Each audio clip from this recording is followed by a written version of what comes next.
So imagine you're just staring at this dying oak tree in your front yard. Right. The leaves are turning brown, the branches are all brittle, and it just, it looks sick. Yeah, totally. And you can examine those brown leaves all day long. Like you can literally take a magnifying glass to the bark. Mm-hmm. But the real reason that tree is dying is almost certainly buried underground where you can't even see it. Exactly. I mean, the diagnostic clarity we sort of expect when something goes wrong. Like an X-ray or something. Right, like looking at a jagged white line on an X-ray of a broken arm.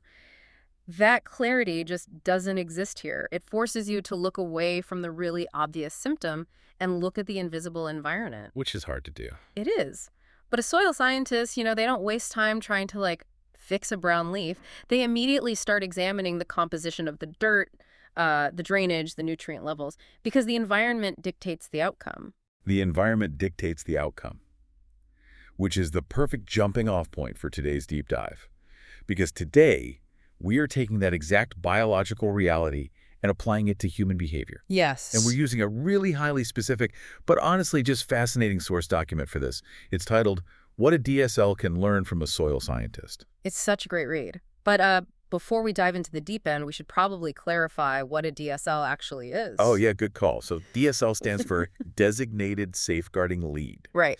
This is the professional tasked with safeguarding and child protection, mostly in schools and boarding environments. I mean, their entire job is just keeping human communities safe from harm. Which is a monumental responsibility when you think about it. And really, the core mission of this deep dive is to explore this unexpected metaphor the source provides.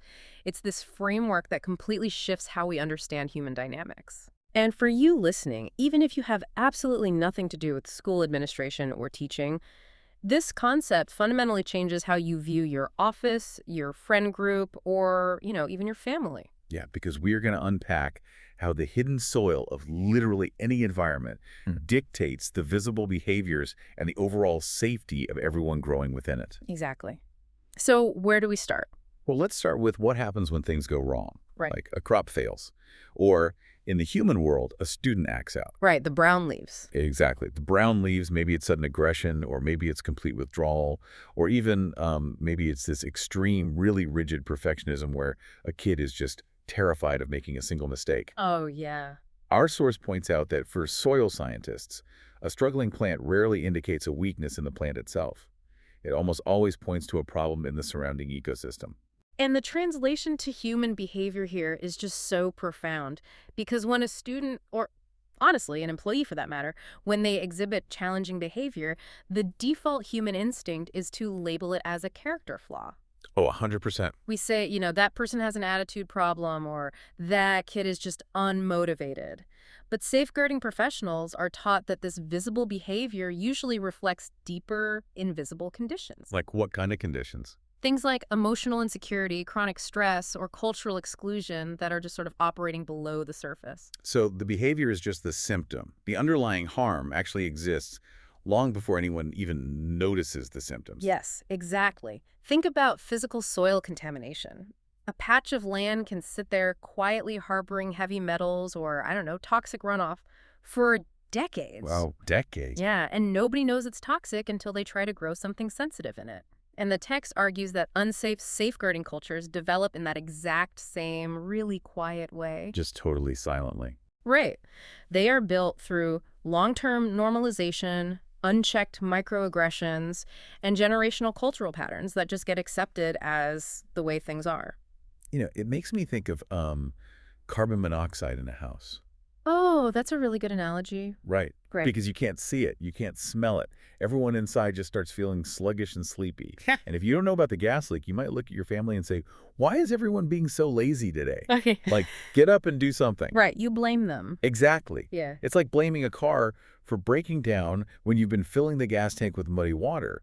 You're blaming the individuals for a complete systemic failure. You are demanding performance while supplying them with a toxic environment.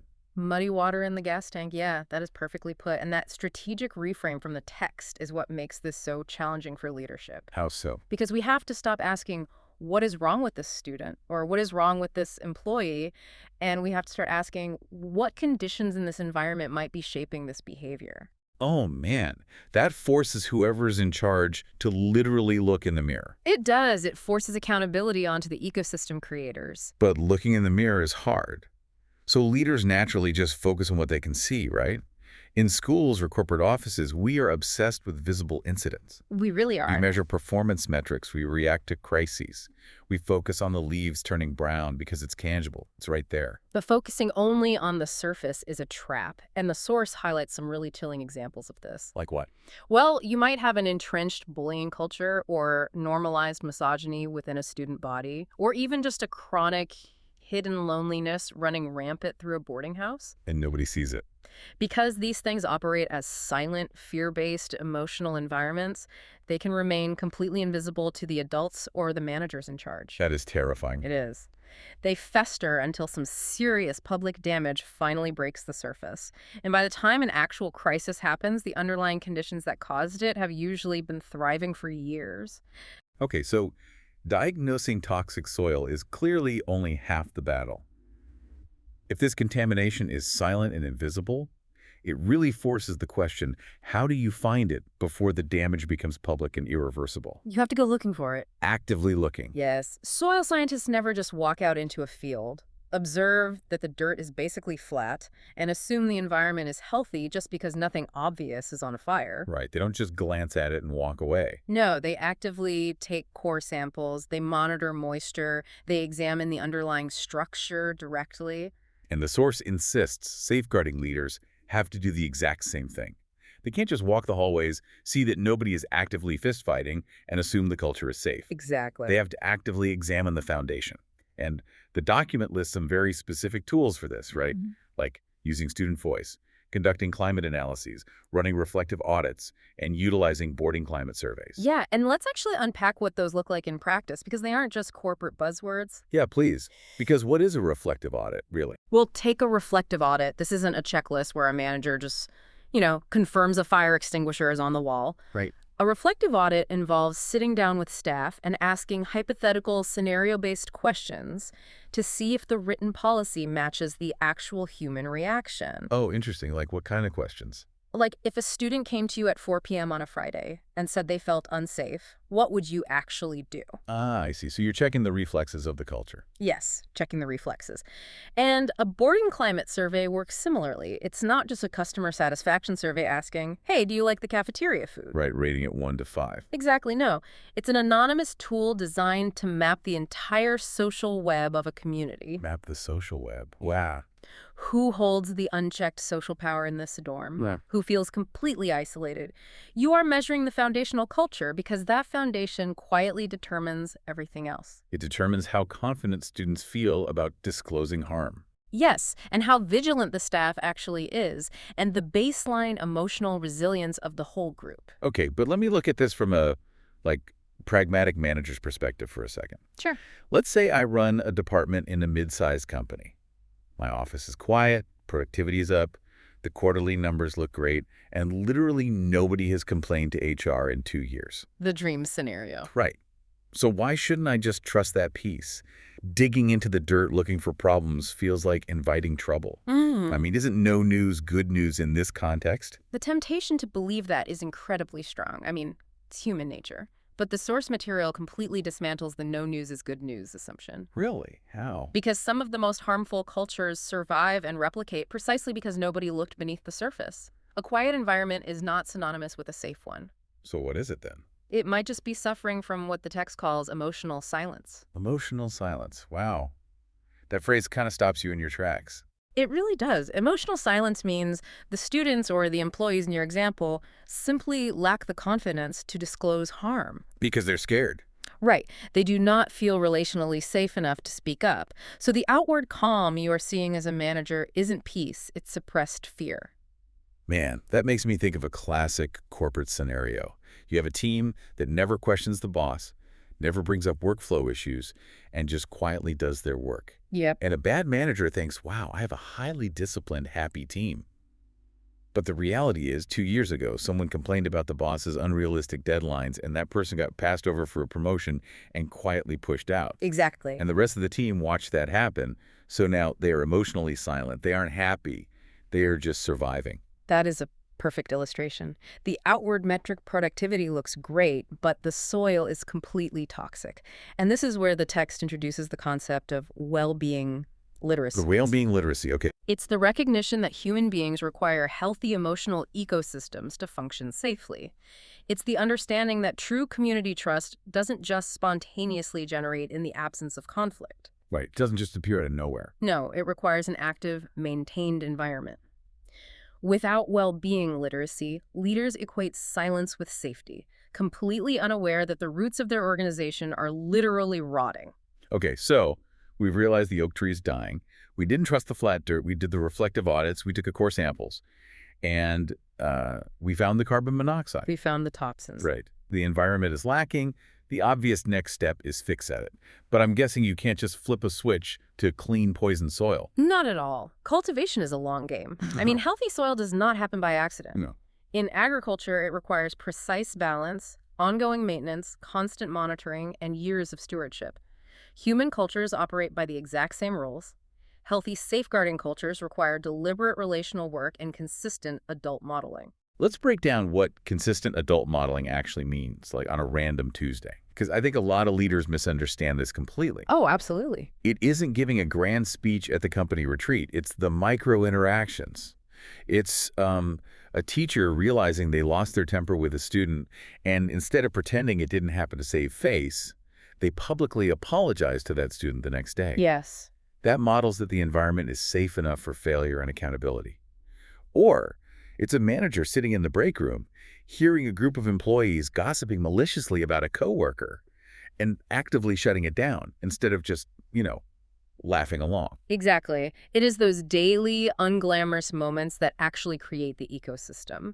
And here is perhaps the most sobering detail from the text for anyone in leadership repair takes much longer than damage. Say more about that. Well, if a patch of agricultural land is severely damaged by chemical runoff, it requires years of gradual restoration to bring back the microbial life. When you are rebuilding a human safeguarding culture after trust has been broken, it requires long-term relational repair. And the source makes a massive distinction here between procedural change and cultural repair, right? Yes, a huge distinction. Procedural change is fast. You can rewrite the safeguarding policy in a weekend. Sure, right. You can update the employee code of conduct and email it to the whole company on Monday morning. Mm-hmm.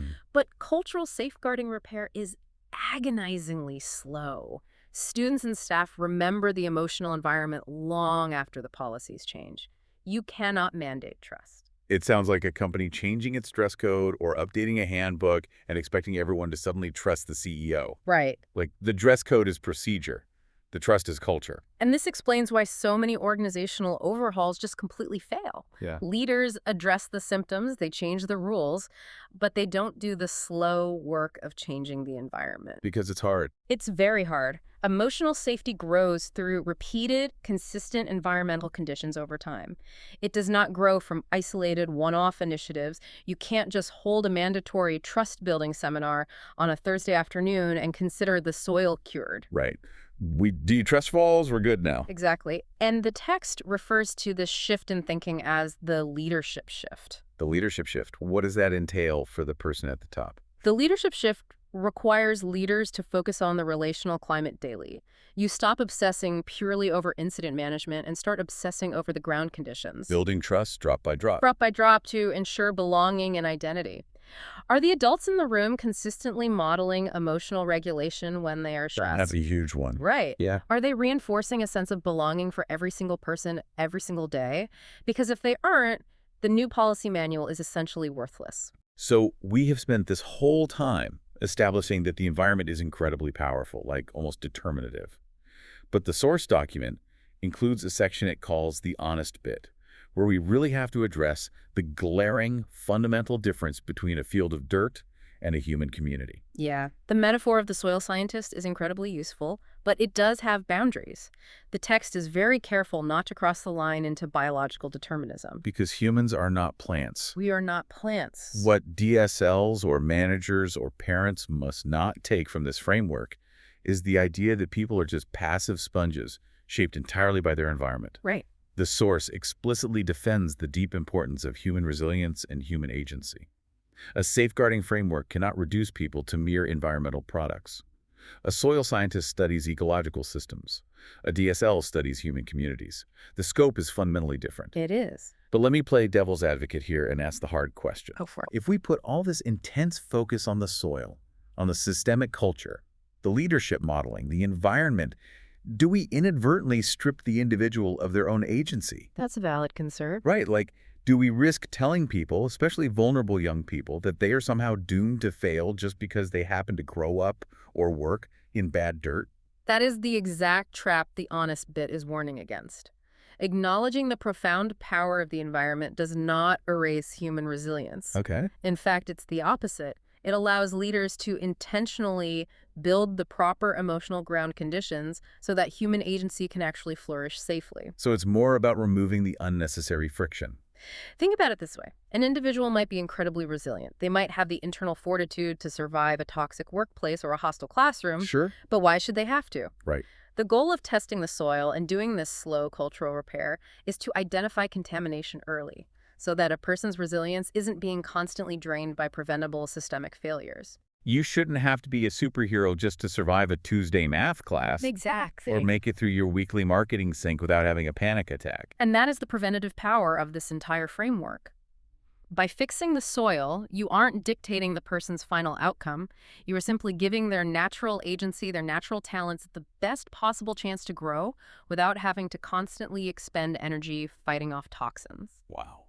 A strong safeguarding culture ensures that relational safety exists quietly beneath all the visible routines of the day. This has been just a profound lens to look through. We started by looking at a struggling plant, and we've uncovered how the safeguarding future of any community is written quietly in the invisible emotional soil long before anyone notices what emerges above it. Yeah, we've seen that behavior, whether it's an employee withdrawing, a student acting out, or a friend demanding perfection, is often just a reflection of the conditions surrounding them.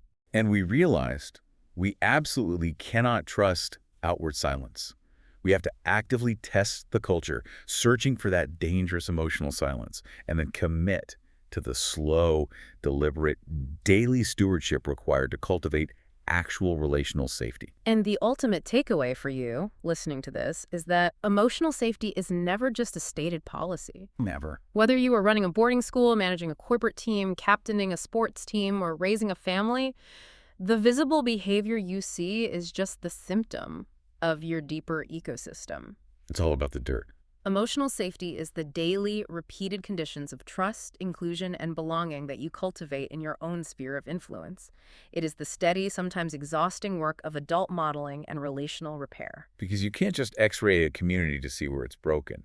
You have to be willing to get your hands dirty and look at the ground it's growing in. Beautifully said. So, we want to leave you with a final thought, adapted straight from our source material, something to mull over in your own life today. Let's hear it. If a scientist were to walk into your life right now and take a core sample of the invisible emotional and cultural soil underneath your workplace, your family, or your community, what hidden conditions would they find silently shaping the future of everyone growing within it?